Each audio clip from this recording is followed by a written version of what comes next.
23세 윤희는 대한민국에서 가장 화려한 조명을 받는 CEO였습니다.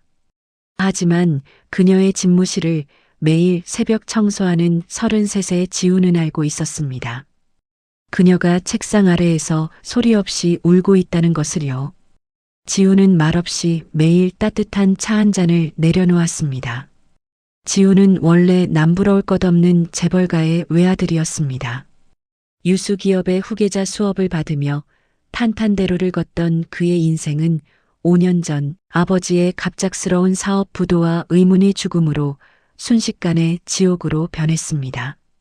아버지가 남긴 막대한 빚과 가족을 지키기 위해 자신의 꿈과 신분을 모두 버려야 했습니다. 당장 현금이 필요했던 그는 신용불량자 신세로 할 수 있는 가장 고된 일, 새벽 청소부를 택했습니다. 윤희의 아버지는 혁신적인 기술 기업 시그마 테크의 창업주였습니다. 윤희는 아버지의 명석한 두뇌를 그대로 물려받은 천재였고 어린 시절부터 회사 연구실을 놀이터 삼아 자랐습니다.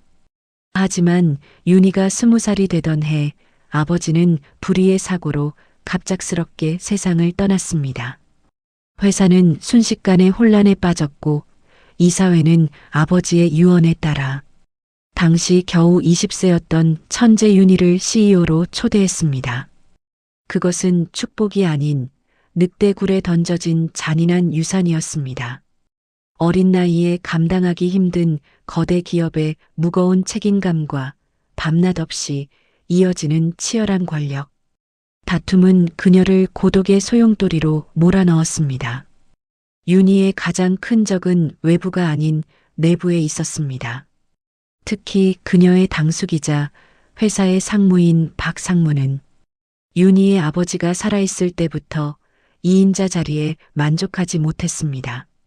그는 윤희의 어린 나이를 약점 삼아 사사건건 경영에 간섭했고 윤희를 CEO 자리에서 끌어내리고 회사를 차지할 기회만을 노리고 있었습니다. 박 상무는 윤희의 일거수일투족을 감시하며 그녀의 아주 작은 실수라도 집요하게 공격할 준비를 하고 있었습니다. 윤희는 매일이 살얼음판을 걷는 기분이었습니다. 그런 윤희의 눈에 들어온 남자가 바로 청소부 지훈이었습니다. 매일 새벽 지훈은 화려한 CEO실의 먼지를 닦아내며 그 안에 웅크리고 있는 윤희의 고독을 읽어냈습니다. 과거 재벌가의 후계자였지만 아버지의 부도로 모든 것을 잃고 청소부가 된 지훈은 윤희가 겪고 있는 그 무거운 압박감과 두려움을 누구보다 잘 이해했습니다. 어느 비 내리는 밤 지훈은 날선 윤희에게 따뜻한 차 한 잔을 건네며 말했습니다. 대표님, 폭풍우가 칠 때는 가장 단단한 나무도 부러지기 쉽습니다. 하지만 갈대는 휘어질지언정 부러지지는 않죠. 가끔은 힘을 빼고 바람에 몸을 맡겨도 괜찮습니다. 윤희는 지훈에게서 이사회나 친척들에게서는 느껴본 적 없는 투박하지만 깊이 있는 위안을 느꼈습니다. 그는 무너진 성의 고독을 아는 남자였기에 윤희의 고독을 온전히 감싸주었습니다. 윤희는 그 투박한 위로에 마음 등불을 켰습니다. 두 사람은 그렇게 서로의 상처를 알아보았고 비밀스러운 관계 속에 아이를 가지게 되었습니다. 윤희에게 임신은 축복이 아닌 파멸의 서막이었습니다. 박상무와 이사회는 미혼인 CEO의 임신이라는 스캔들을 결코 좌시하지 않을 것임을 윤희는 잘 알고 있었습니다. 박상무는 윤리 경영을 내세웠던 회사의 이미지에 막대한 타격을 줄 것이라는 명분으로 품위 유지 위반과 심신미약을 이유로 CEO 해임안이 발해할 것이고 윤희를 해임한 후 아이의 친부를 수소문해 아이를 약점 삼아 윤희를 완전히 몰락시키거나 아이를 강제로 빼앗을 음모를 꾸밀 수 있었습니다. 어느 날 윤희는 지훈의 옷소매 끝을 붙잡으며 속삭였습니다. 아저씨, 나 겁나요. 내 안에 작은 생명이 생겼는데 세상은 이 아이를 나의 약점으로만 볼 거예요. 지우는 그날 처음으로 그녀를 품에 안았습니다. 걱정 마요. 내가 당신과 아이가 숨을 수 있는 가장 아늑한 곳을 찾아낼 테니까. 임신 사실을 안 순간 윤희는 자신이 쌓아 올린 모든 것과 무엇보다 뱃속의 아이를 지키기 위해 증발을 선택할 수밖에 없었던 것입니다. 지훈과 윤희는 도피하기로 결정했습니다. 비가 억수같이 쏟아지던 금요일 밤 11시. 지훈은 낡은 트럭 안에서 시계만 보고 있었습니다. 윤희는 꼭 필요한 짐만 챙겨 뒷문으로 나오기로 했죠. 하지만 약속 시간에서 1시간이 지나도록 그녀는 나타나지 않았습니다. 그 시각 윤희의 펜트하우스 현관문이 거칠게 부서졌습니다. 박 이사가 고용한 사설 보안 요원들이 들이닥친 것입니다.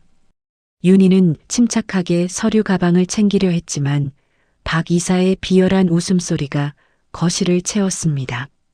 조카님, 어딜 그렇게 급하게 가시나? 뱃속에 그 약점까지 데리고. 윤희는 필사적으로 저항했습니다. 하지만 건장한 장정들의 힘을 당해낼 순 없었죠.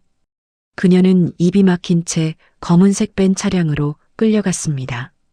빗물에 젖은 아스팔트 위로 윤희가 지훈에게 주려던 작은 선물 상자가 떨어져 짓밟혔습니다. 지훈은 멀리서 급하게 출발하는 검은 벤을 목격하고 본능적으로 가속 페달을 밟았습니다.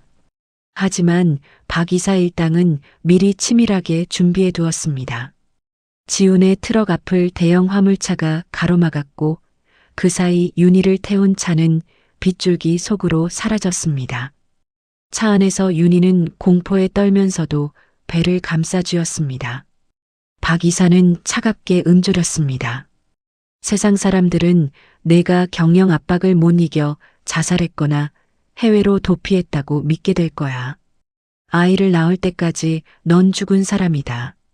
차는 고속도로를 벗어나 가로등 하나 없는 강원도의 굽이진 산길로 접어들었습니다. 짙은 안개와 쏟아지는 비 때문에 창밖은 마치 거대한 괴물의 입속처럼 어두웠습니다.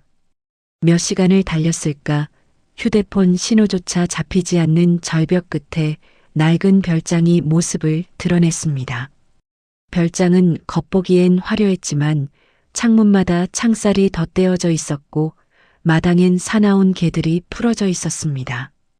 윤희는 차가운 방에 던져졌습니다. 박 이사는 그녀의 휴대폰을 바닥에 던져 박살냈습니다. 여기서 아이를 낳아라. 그리고 그 아이의 상속권 포기 각서에 사인하면 그때 널 풀어주지. 문이 밖에서 잠기는 소리가 들리고 윤희는 어둠 속에서 홀로 남겨졌습니다. 하지만 그녀는 울지 않았습니다. 창밖의 빗소리를 들으며 지훈이 반드시 자신을 찾아낼 것이라 믿었습니다. 지훈은 먼지 한 톨도 놓치지 않는 청소부였으니까요. 윤희가 사라진 후 지훈은 절망하는 대신 다시 시그마 테크로 출근했습니다. 그는 박 이사의 집무실을 청소하는 일을 자원했죠. 모두가 지훈을 그저 충직한 청소부로만 볼 때 그는 박 이사가 버린 파쇄지 조각들을 매일 밤 집으로 가져와 퍼즐처럼 맞췄습니다. 그러던 어느 날 지훈은 파쇄된 종이 사이에서 박 이사의 개인 비서가 버린 영수증 중에서 유독 눈에 띄는 것을 찾아냈습니다. 바로 강원도 인제군의 한 로컬 마트에서 결제된 최고급 임산부용 영양제와 유기농 식재료 구매 내역이었죠. 지훈은 직감했습니다. 거기에 윤희 씨가 있다. 아이를 건강하게 낳기 위하여 이용하려는 거야. 지훈은 무작정 강원도로 향했습니다. 하지만 산골은 넓었고 별장은 숨겨져 있었습니다. 여기서 지훈의 과거 인맥이 발휘됩니다. 그는 집안이 망하기 전 알고 지냈던 사설 탐정 친구에게 연락해 해당 지역에서 박 이사 소유의 유령법인 명의로 된 부동산을 샅샅이 뒤졌습니다. 결국 등기부등본에도 나오지 않는 과거 아버지가 별장 부지로 사두었다가 박 이사가 몰래 가로챘던 지도에 없는 폐가를 찾아냈습니다. 실종 6개월째 되던 날 지우는 청소 용역 업체 차량에 몸을 숨긴 채 그 산골 별장에 접근했습니다. 경비가 삼엄했지만 지우는 건물의 구조를 누구보다 잘 알았습니다. 그는 환풍구와 쓰레기 배출구를 통해 내부로 잠입했습니다. 어두운 방 안, 배가 남산만해진 채 낡은 침대에 기대어 있던 윤희는 창문을 열고 나타난 지훈을 보고 비명조차 지르지 못했습니다. 윤희 씨, 늦어서 미안해요. 이제 우리 아이 여기서 낳기 안 합니다. 지훈은 미리 준비한 위조 신분증과 구급차를 이용해 박 이사 일당의 감시망을 뚫고 윤희를 빼돌리는데 성공했습니다. 지훈은 윤희를 데리고 미리 준비해둔 강원도 양양의 아주 작은 어촌 마을로 숨어들었습니다. 박 이사의 손길이 닿지 않는 평범한 이웃들의 틈 사이였죠. 한 달 뒤 그 작은 집에서 아기의 우렁찬 울음소리가 퍼졌습니다. 지훈은 떨리는 손으로 아기의 탯줄을 잘랐고 윤희는 지훈의 손을 잡으며 눈물을 흘렸습니다. 지훈 씨, 이 아이 이름을 희망으로 짓는 게 어때요? 지훈과 윤희는 결단을 내렸습니다. 박 이사의 추격을 피해 시골에 숨어 지내는 것은 한계가 있다고 판단한 거죠. 지훈은 다시 서울로 향했습니다. 그는 수염을 기르고 안경을 써서 인상을 바꾼 뒤 박 이사가 장악한 본사의 야간 전담 청소부로 다시 지원했습니다. 박 이사는 지훈을 기억하지 못했습니다. 그에게 청소부란 언제든 갈아치울 수 있는 먼지 같은 존재였으니까요. 지훈은 무심하게 복도를 닦으며 박 이사의 집무실 깊숙한 곳까지 다시 입성했습니다. 두 사람은 본사에서 불과 1km 떨어진 빌라촌에 보금자리를 마련했습니다. 윤희는 집에서 아이를 돌보며 지훈이 밤새 모아온 파쇄 조각들을 데이터화했습니다. 지훈이 청소하며 몰래 설치한 초소형 도청 장치를 통해 박 이사의 은밀한 대화를 실시간으로 분석했죠. 지훈은 박 이사의 책상 아래, 소파 틈새, 그리고 비밀 금고 주변을 청소하는 척하며 비자금 장부와 불법 증여 증거들을 하나둘씩 수집했습니다. 어느 날 밤 박 이사가 해외 페이퍼 컴퍼니와 주고받은 은밀한 계약서를 파쇄기에 넣는 것을 지훈이 목격했습니다. 박 이사가 퇴근하자마자 지훈은 파쇄기통을 통째로 비우고 새 봉투를 끼워 넣었습니다.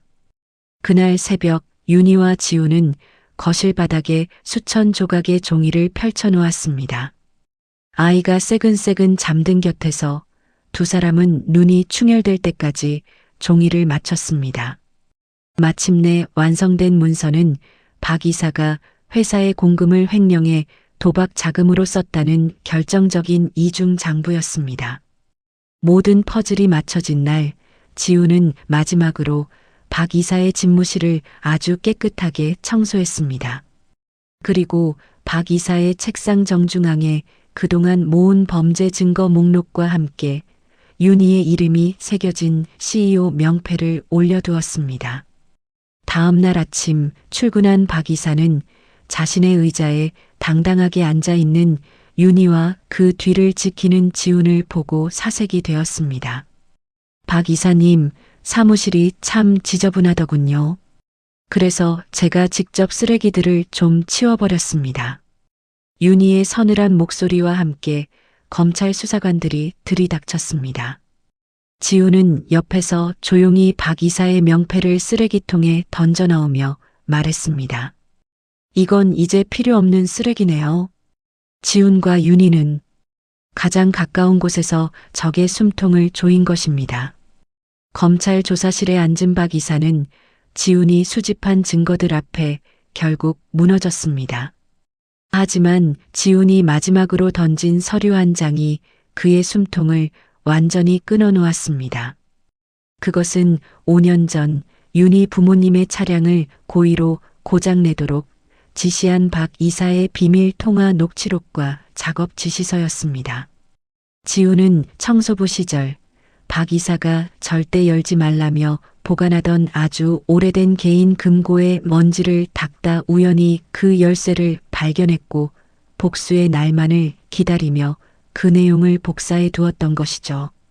당신이 죽인 건 한 기업의 회장이 아니라 내 부모님이었어. 윤희는 차가운 눈물과 함께 박 이사에게 영원한 몰락을 선고했습니다. 박 이사는 살인 교사 및 횡령 혐의로 법정 최고형을 받으며 평생을 감옥에서 보내게 되었습니다. 윤희는 다시 시그마 테크의 CEO로 복귀했습니다. 그녀의 곁에는 이제 비서실장이 아닌 전략기획이사로 부임한 지훈이 있었습니다. 두 사람은 부모님들의 비극이 결국 눈앞의 이익과 불투명한 경영에서 왔다는 것을 뼈저리게 느꼈습니다. 그들은 회사를 대한민국에서 가장 청렴한 기업으로 만들어 나갔습니다. 모든 회계장부는 실시간으로 공개되었습니다. 지훈은 이사가 된 후에도 가끔 작업복을 입고 현장 직원들과 함께 바닥을 닦으며 그들의 고충을 직접 들었습니다. 윤희는 회사 내에 최고 시설의 어린이집을 만들고 자신처럼 일과 육아를 병행하는 부모들을 전폭적으로 지원했습니다. 1년 뒤 회사의 옥상 정원. 이제는 아장아장 걷기 시작한 아이가 꽃밭을 누비고 있었습니다. 윤희는 아이의 웃음소리를 들으며 지훈의 어깨에 기댔습니다. 지훈 씨, 우리 부모님들도 지금의 이 모습을 보시면 좋아하시겠죠? 회사가 정말 깨끗해졌어요. 지훈은 윤희의 손을 꼭 잡으며 미소 지었습니다. 먼지를 털어내는 건 힘들었지만 덕분에 이렇게 맑은 하늘을 볼 수 있게 됐잖아요. 이제 우리 가족에게 다시는 어두운 그늘이 생기지 않게 제가 매일매일 닦아낼게요. 회장실 한쪽 벽에는 2개의 액자가 걸려 있습니다. 하나는 청렴 경영 훈장이고 다른 하나는 낡은 빗자루와 CEO 명패가 나란히 놓인 사진입니다. 가장 낮은 곳에서 쓰레기를 치우던 남자가 가장 높은 곳에서 상처 입은 여자를 구하고 마침내 세상을 깨끗하게 청소해낸 이 이야기는 시그마 테크를 넘어 세상을 밝히는 등불이 되었습니다.